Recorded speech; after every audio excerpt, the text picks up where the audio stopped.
सास का डर। क्या बात है बहू, सोई नहीं? नींद नहीं आई क्या रात में? हाँ नाना माँ जी, मैं सोई थी, बस नहाकर मैंने पूजा कर दी। आपके लिए नाश्ता बना दूं? सास जो बस 2 मिनट पहले सोकर उठी थी। अरे नहीं नहीं, अभी इतनी जल्दी खाना? मैं जरा वॉशरूम जा रही हूँ। सास वॉशरूम से बाहर आती है कि बहू हाथ में चाय लेकर खड़ी होती है। माँ जी चाय। हाँ जरा मुंह तो पोंछ लूं। माँ जी ये लीजिए, मैं पोंछ देती हूँ। बहू जल्दी से अपने पल्लू से सास का मुंह पोंछ देती है। अरे बहू देख, इतना करने की कोई जरूरत नहीं है, मुझे आदत नहीं है इन सब चीजों की। तभी वहां बेटा आ जाता है। अरे रागिनी, क्या चल रहा है सास बहू के बीच? माँ डरा कर रखना अभी से, नहीं तो हाथ से निकल जाएगी। बेटा तो बेचारा मजाक कर रहा था, लेकिन रागिनी को बात दिल पर लग गई। नहीं नहीं, मैं कहीं नहीं निकलूंगी, जाऊंगी भी तो सासू माँ से पूछकर। वैसे आज ना माँ का जन्मदिन है, पर मैंने उन्हें विश तक नहीं किया। माँ जी आप बोलिए तो मैं विश कर दूं? नहीं तो कोई बात नहीं, मैं नहीं करती विश भी माँ को। अरे नहीं नहीं रागिनी, माँ है तेरी, कर दे विश। ठीक है, मैं ना विश करके आती हूँ, तब तक आप चाय पी लीजिए। सास चाय पीते पीते बेटे से कहती है, ये बहुएं ऐसी तो नहीं होती है। मैंने तो हमेशा सासों को बहुओं के नाम पर रोते ही देखा है, लेकिन मेरी बहू ये तो बहुत ही अच्छी है भाई। माँ ज्यादा खुश ना हो, हाथी के दांत खाने के कुछ और दिखाने के कुछ और होते हैं, समझी? हो सकता है आज चिपक चिपक कर तुझे खुश करे, कल को मौका मिलते ही समझदार को इशारा ही काफी है।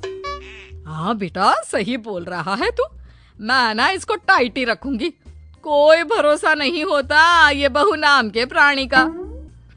बहू माँ को विश करके खुशी खुशी आती है, सोचती है कि सास के पास बैठूं। वो जैसे ही पास रखी चेयर पर बैठने जाती है कि सास जोर से चिल्लाती है, नीचे नीचे। क्या माँ जी? जमीन में बैठो, हमारे यहाँ सास की बराबरी में नहीं बैठा जाता, जमीन पर बिछा लो कुछ भी। बहू क्या करती, कभी सास को उस पर प्यार भी आता तो वो बेटी की बात को याद कर लेती, और उधर बहू को थोड़ा भी करने का मन करता तो पति की बात याद आती। काश मेरी शादी ही ना हुई होती। अरे कैसी बात कर रही हो, शादी नहीं होती तो मैं कहाँ से मिलता, और तुम कहाँ से मिलती मुझे? वैसे ये ख्याल आया क्यों? क्या जिंदगी है, ऐसे नौकरों जैसी जी नहीं जा रही है मुझसे। सोच रही हूँ कुछ दिनों के लिए मायके ही चली जाती हूँ। हाँ जाओ, लेकिन माँ से पूछ कर जाना, ठीक है? ना मैं उनसे नहीं पूछूंगी, मना कर दिया तो। वैसे भी मैं अब कुछ दिन आराम करना चाहती हूँ। तभी सास वहां से निकल रही थी, जो अपने बेटे और बहू की बात सुन लेती है। देख रागिनी, माँ को तो तू जानती ही है, कैसी जल्लाद सी है। अरे नई नवेली बहू के साथ ऐसे करते हैं क्या जो वो तेरे साथ करती है? मैंने तो कितनी बार समझाने की कोशिश की कि मेरी बीवी को बख्श दो, लेकिन नहीं। माँ को हैरानी होती है कि आखिर ये उसी की औलाद है जो ऐसी राजनीति सास बहू के बीच खेल रहा है। सास वहां से चली जाती है।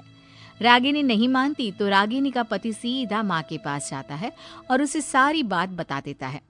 देख माँ, ठीक है ना, वो जाना चाहती है तो जाने दे, लेकिन बोल देना कि 2 दिन में वापस आ जाए। अरे बेटा 2 दिन क्यों, जब से शादी हुई है घर में लगी रही है, बच्ची ही तो है, जाने दो जब तक मन है। अरे कैसी बात कर रही है माँ, घर की बहू को ज्यादा छूट दोगी तो हाथ से निकल जाएगी। हाँ, सास मन में सोचती है, वाह बेटा मुझसे ही चालाकी, तेरी माँ हूं मैं, अब देख कैसे मजा चखाती हूँ।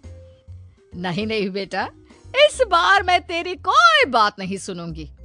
वैसे भी तेरे बोलने पर अब तक बहू के साथ बहुत कुछ गलत कर दिया है मैंने। बहू भी सास और पति की बात सुन रही होती है। मेरे कहने पर? वाह माँ वाह, मैंने तो तेरे भले के लिए कहा था, और माँ वो नहीं रहेगी तो घर का काम तुझे करना पड़ेगा। सास है तू, भूल गई क्या? मुझे ये नहीं पता कि मैं सास हूँ या नहीं, पर तेरी माँ जरूर हूँ। याद है मुझे बहू मेरा कितना ख्याल रखा करती थी, लेकिन तेरे भड़काने पर मैंने मासूम बच्ची के साथ क्या क्या किया। और रहा सवाल काम का, तो कौन सा तेरे बचपन से वो पाल रही है तुझे? मैं ही तो खाना बनाती थी ना। तू ना घर की ज्यादा चिंता मत कर बेटा। बहू सास के पास आती है और मायके जाने के लिए पूछती है। हाँ हाँ जा बहू, और जितनी मर्जी उतना रह ले। मन भर जाए तो अपने घर वापस आ जाना, ठीक है? पास खड़े पति को न जाने क्या सोचता है। हाँ हाँ माँ आ जाएगी। तू तो ऐसे बोल रही है जैसे वो कभी आएगी ही नहीं। वैसे तेरे तो अब मजे है। क्यों क्यों ऐसा क्या बहू मेरा चैन छीन रही थी? वैसे तुझे हो क्या गया है बेटा? तेरी बात तो मेरी समझ में ही नहीं आ रही। अरे जाना है तो तू भी चला जा बहू के साथ। नहीं नहीं, मैं अकेले ही जाऊंगी। मुझे नहीं चाहिए ये, बिल्कुल नहीं। मैं जा रही हूँ। देखा माँ कैसे बोल रही है ये। अरे जाने दे बेटा, कोई बात नहीं। अकेले जाने का मन है तो जाने दे। जा बेटी। वैसे भी इसके बोलने पर मैंने बड़े गलत व्यवहार किए तेरे साथ। मैं ना ऐसी सास नहीं हूँ। तू जा। मैं तो सोच रही थी कि तुझे भी आराम की जरूरत है, और इस घर में तो तू कभी चैन से रह ही नहीं पाएगी। हाँ माँ जी, आज तक तो सास बहू की पॉलिटिक्स सुनी थी, लेकिन ये बेटे और पति की राजनीति समझ में नहीं आ रही। अरे कैसी बात कर रही हो रागिनी? मैंने क्या कर दिया? क्या कर दिया? वो तो छोड़ ही दे बेटा, क्योंकि हम दोनों समझ गए हैं। लेकिन सवाल ये है कि क्यों किया? हाँ और क्या, हर कोई घर में शांति चाहता है, माँ और बीवी के बीच में तालमेल चाहता है, लेकिन आप? हाँ बेटा, बहू तो बेटी की तरह रह रही थी और मैं माँ की तरह। फिर तूने क्यों आग लगा दी दोनों के बीच? वो तो अच्छा है कि मैंने तेरी और बहू की बात सुन ली, तो तेरा असली चेहरा सामने आ गया। देखिए, अब तुम लोगों के आगे मेरी हकीकत सामने आ ही गई है तो मैं बता देता हूँ। वो क्या है ना, मुझे डर लगता था कि ये रागिनी अपनी अच्छाई से तुझे मुझसे छीन ना ले। तुझे बेटी का शौक भी था। बहू में तुझे बेटी मिल जाती तो मुझे कम प्यार करती, और उससे ज्यादा, बस इसीलिए। वाह, आपका डर मेरी जिंदगी नर्क बना रहा था। मैं तो चली गोवा रिलैक्स करने। सासू माँ, 2 टिकट है, चले क्या?